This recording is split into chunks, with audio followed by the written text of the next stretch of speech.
Bonjour à toutes et à tous. Quand on gère des environnements multiples, variés, un peu complexes, que ce soit dans le cloud privé ou dans le cloud public comme Microsoft Azure, il devient rapidement nécessaire de passer au-delà des interfaces graphiques qui sont les premières interfaces que l'on rencontre en général quand on utilise un outil. On va voir dans cette vidéo avec notre partenaire Sopra Steria comment en fait ils ont utilisé certains outils pour industrialiser le déploiement des infrastructures de leurs clients au sein de la plateforme Azure.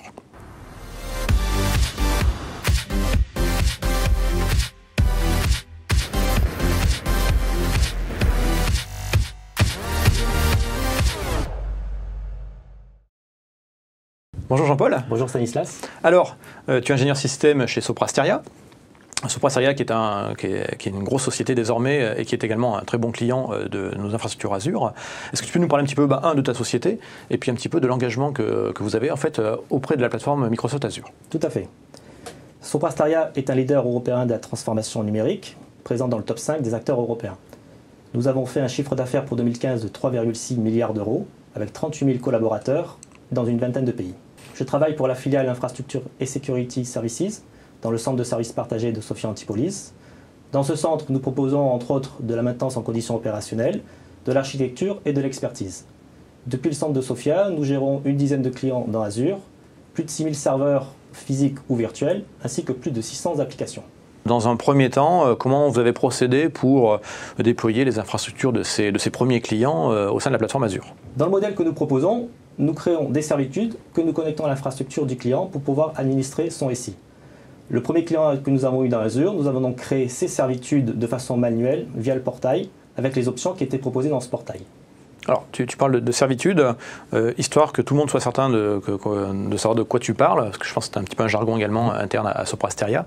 Est-ce que tu peux nous expliquer ce que c'est que ces fameuses servitudes? Donc ces servitudes, dans le cadre d'Azure, ce seront des machines virtuelles qui vont avoir les fonctions critiques et nécessaires nous permettant d'administrer le SI du client. Quand nous avons intégré notre premier client, nous avons créé ces servitudes de manière manuelle avec les options qui étaient offertes dans le portail. Alors Jean-Paul, tu nous as dit qu'effectivement vous utilisiez le portail web d'administration d'Azure pour créer ces fameuses servitudes. Elle représente quand même un certain nombre de ressources, donc ça doit représenter un certain nombre de tâches à réaliser, et donc il doit y avoir quelque part des inconvénients quand on commence à industrialiser après le process pour un ensemble de clients. Tout à fait. Nos servitudes comportent au minimum 3 machines virtuelles. Les créer en intégrant toutes les ressources nécessaires dans Azure via le portail prenait énormément de temps à cause du nombre de clics qu'il fallait effectuer pour créer ces ressources. On a compté qu'il fallait plus de 120 clics pour créer 3 machines virtuelles et les ressources associées. Donc 120 clics, on s'en doute, c'est quand on fait des opérations manuelles, quelles que soient les interfaces, y compris dans celle de Azure, si c'est des choses répétitives, le faire manuellement, c'est potentiellement une source d'erreur. Et quand tu as 129 clics, effectivement, on peut penser que ça peut arriver régulièrement d'oublier une étape, sauf si on suit vraiment stricto sensu une procédure, mais personne ne suit les procédures, on le sait bien. Du coup, comment vous avez résolu finalement ce problème que beaucoup, on va dire, d'administrateurs rencontrent, que ce soit sur Azure ou ailleurs, mais dans votre cas, vis-à-vis d'Azure, comment vous avez résolu en fait ce problème d'industrialisation? Donc pour résoudre ce problème, nous avons étudié et recherché les solutions qui étaient proposées par Azure, et tout naturellement, nous nous sommes orientés vers Azure PowerShell, qui était pour nous la solution qui répondait à nos besoins. Je vais donc vous faire une petite démonstration d'un script que nous utilisons pour créer nos servitudes. Donc ce script se compose de plusieurs parties.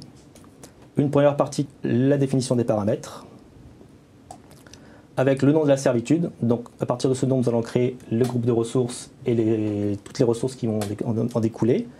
Le nombre de VM, donc qui sera minimum de 3 pour nous, mais qui peut être de plus, ainsi que la localisation, le data center dans lequel nous voulons héberger les ressources Azure. D'accord. Rappelons que quand on parle de data center ou la localisation, on parle effectivement de région. Je pense que pour tes clients qui sont en Europe, on est plutôt sur West Europe et North Europe. Petit point de géographie américaine, North Europe c'est Dublin, et c'est de la géographie américaine. C'est ça. Et West Europe, ça correspond donc à la région en fait, d'Amsterdam. Tout à fait. Donc ensuite, nous allons demander le mot de passe des machines virtuelles, donc mot de passe que nous allons stocker dans une variable pendant l'exécution du script. Bien sûr. Donc ensuite, nous allons attaquer la création des groupes de ressources. Donc ici, donc groupe de ressources qui aura le nom hérité du paramètre qu'on a passé au tout début du script. Rappelons qu'un groupe de ressources est un regroupement logique d'un ensemble de ressources qui constitue une infrastructure. Tout à fait, c'est pour organiser les servitudes. Ensuite, donc, nous avons la création d'un réseau virtuel et d'un premier sous-réseau. Donc réseau virtuel qui nous permettra donc de nous connecter via un VNet to VNet à l'infrastructure Azure de notre client pour pouvoir l'administrer. Ensuite, un autre bloc qui va nous créer donc le compte de stockage pour héberger nos machines virtuelles. On voit ici en fait que tout est bien structuré et que du Tout à coup, fait. il n'y a plus de place à l'erreur humaine, entre guillemets, qui serait d'oublier de faire une séquence en Tout à fait, clic, c'est entre le guillemets, manuellement. C'est le but. C'est le but. Nous avons ici la création d'un groupe de haute disponibilité, donc qui va nous permettre d'avoir un SLA de 99,9% auprès de Microsoft et ainsi de nous prémunir des événements planifiés ou non planifiés des infrastructures Azure. Et enfin, la partie la plus importante, la création à proprement parler des machines virtuelles. Donc, le script en exécution. Donc, le script se présente comme ça. Paramètres non servitude, le nombre de VM, la localisation, North, Europe. Et voilà. Donc là, on a un très, très bon exemple finalement, c'est qu'on va passer de plus de 120 clics à une ligne de commande. Une ligne de commande, tout à fait. Et donc, effectivement, là, on voit le script que tu avais lancé au préalable, Voilà. parce qu'effectivement, on avait un temps limité pour l'enregistrement. Et on voit effectivement que toutes les ressources se créent de manière automatisée, séquentielle, avec effectivement la création des prérequis avant de mettre une VM. On va créer le VNet, par exemple, pour la VM. Voilà. Avant de mettre les disques durs virtuels, on va créer le compte de stockage, etc. Eh bien, écoute, c'est tout à fait clair. Alors, du coup, moi, j'ai un peu une question, c'est que là, tu proposes donc un ensemble de servitudes pour des clients, servitudes qui tournent sur Azure. Si le client souhaite à un instant T, parce que c'est du cloud et qu'on paye un peu à la consommation et qu'on en a besoin, est-ce s'il souhaite arrêter une servitude ou simplement arrêter, par exemple, le contrat avec les services associés aux servitudes, comment ça va se passer? Donc, en fait, pour permettre d'identifier une ressource de manière automatique dans nos outils qui sont dans les servitudes, nous avons développé l'utilisation des balises qui sont apparues avec Azure ARM. Donc une balise en fait est une paire clé-valeur qui va permettre d'identifier une ressource dans Azure, machine virtuelle, compte de stockage, ce qu'on veut. Dans le cas de l'administration que nous faisons pour les clients, les ressources du client auront donc une balise qui va s'appeler grépar avec une valeur soprasteria.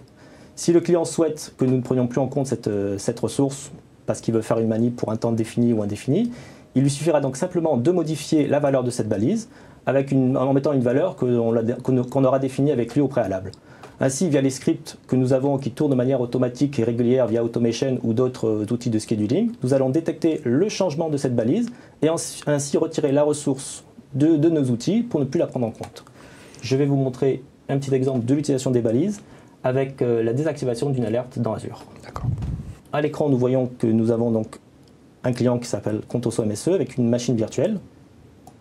Cette machine virtuelle, nous voyons qu'il y a une règle d'alerte qui est activée, une règle d'alerte sur le CPU. Au niveau de la balise, ou des balises, nous avons une première balise donc, qui est gérée par Soprasteria. Le client va donc changer la balise, mettre défini Contoso, on aura défini avec lui au préalable, valider, donc on va attendre. Donc on voit qu'il a remplacé la balise, le fait de recréer la balise avec la même paire, entre guillemets. Tout à fait. Donc le temps de la mise à jour que la machine virtuelle prend en compte le changement de balise. On peut dire sur les balises, on peut mettre jusqu'à 10 balises en fait, par ressource sur Microsoft Azure. 10 balises, c'est largement suffisant pour faire pas mal de choses. Hein. 3 balises, tu la balises, attention. Exactement. Pas trop mettre de balises. Mais là, vous l'utilisez effectivement très bien parce qu'en fait, vous surveillez l'état d'une balise pour pouvoir en fait, générer des actions, ce qui est assez intéressant comme approche. Donc, je vais lancer manuellement le script, mais en fait, il est lancé de manière automatique. Bien sûr. Donc, on va lui passer le nom du client. Donc là encore, c'est un autre exemple d'industrialisation, c'est-à-dire que vous pilotez toute la gestion des alertes également par script, plutôt qu'aller effectivement manuellement des interfaces.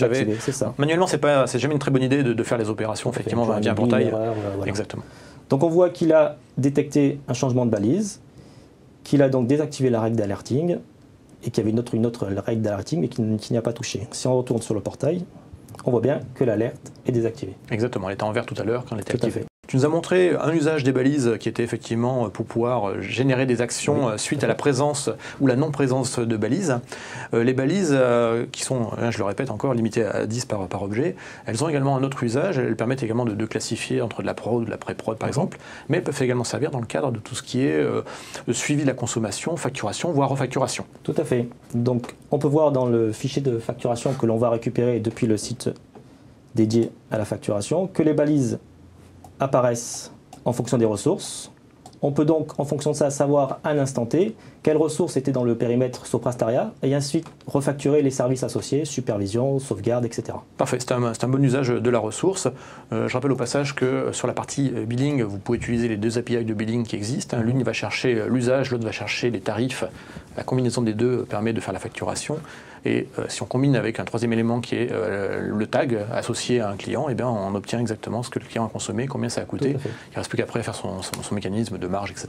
Exactement. Merci Jean-Paul pour cette illustration tout à fait concrète de l'automatisation, de déploiement et de gestion de ressources dans Azure. Vous l'aurez compris, dès qu'on dépasse un déploiement unitaire ou une gestion unitaire d'environnement, il convient d'utiliser Azure PowerShell pour faire de l'industrialisation et limiter les erreurs et gagner du temps. Vous pouvez avoir plus de renseignements sur les offres de Soprasteria sur leur site web et également sur leur blog qui contient pas mal d'informations. Je vous remercie, à bientôt.